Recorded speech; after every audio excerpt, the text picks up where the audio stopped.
بخاری شریف کے اندر بھی موجود ہے، یہی روایت صحیح مسلم شریف کے اندر بھی روایت ہے۔ حضرت ابو ہریرہ رضی اللہ تعالی عنہ سے روایت ہے،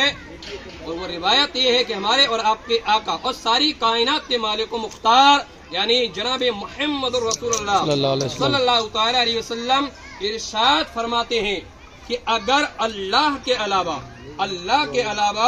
اگر کسی اور کو سجدہ کرنا جائز ہوتا، حضور فرما رہے ہیں رب کے علاوہ اگر کسی اور کے آگے سجدہ کرنا جائز ہوتا تو میں سب سے پہلے عورتوں کو حکم دیتا کہ وہ اپنے شوہروں کو سجدہ کریں۔ عزیزان گرامی مختار، اس روایت سے ہم نے کیا سمجھا؟ اس روایت سے یہ سمجھا کہ اللہ کے علاوہ ہم کسی کو سجدہ نہیں کر سکتے، لیکن مفسرین نے اسی حدیث کی تشریح بیان کی ہے، اور تشریح یہ ہے کہ آقا کریم صلی اللہ علیہ وسلم نے فرمایا کہ عورت سجدہ تو نہیں کر سکتی لیکن اپنے شوہر کی اطاعت اور اس کی فرما برداری ضرور کر سکتی ہے۔ اب سجدہ تو کرنا جائز نہیں ہے، تو کم سے کم یہ ہے کہ اپنے جو شوہر ہے، ہمارا جو آدمی ہے، کم سے کم اس کی باتیں مان سکیں۔ اور دوسری روایت جامع ترمذی کی ایک روایت ہے، بس دو ہی روایت، ایک حدیث اور سماعت کر لیں۔ ترمذی شریف کے اندر آتا ہے کہ اللہ کے نبی صلی اللہ علیہ وسلم نے فرمایا، تو کیا فرمایا ہے؟ اور وہ فرمایا کہ انسان کے لیے، آدمی کے لیے سب سے بہتر کام، آدمی کے لیے، شوہر کے لیے سب سے اچھا کام یہ ہے کہ وہ اپنی بیوی کو جتنا زیادہ چاہے اتنا زیادہ خوش رکھ سکے۔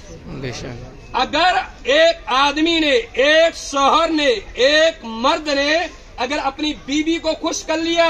تو یہ سمجھ لیجئے کہ اس نے علماء کرام کو خوش کر دیا، اور جس نے علماء کو خوش کر دیا اس نے یہ سمجھ لو بزرگان دین کو خوش کر دیا، اور جس نے بزرگان دین کو خوش کر دیا اس نے سمجھ لو ائمہ کرام کو خوش کر دیا، اور جس نے ائمہ کرام کو خوش کر دیا تو سمجھ لو کہ فقہا کو خوش کر دیا، اور جس نے فقہا کو خوش کر دیا اس نے تبع تابعین کو خوش کر دیا، اور جس نے تبع تابعین کو خوش کر دیا اس نے تابعین کو خوش کر دیا، اور جس نے تابعین کو خوش کر دیا اس نے صحابہ کو خوش کر دیا، اور جس نے صحابہ کو خوش کر دیا اس نے رسول اللہ کو خوش کر دیا، اور جس نے رسول اللہ کو خوش کر دیا اس نے یہ سمجھ لیا اپنے رب کو خوش کر دیا۔ وہ اس روایت سے ہم نے کیا سمجھا؟ اس روایت سے ہم نے یہ سمجھا کہ جس طریقے سے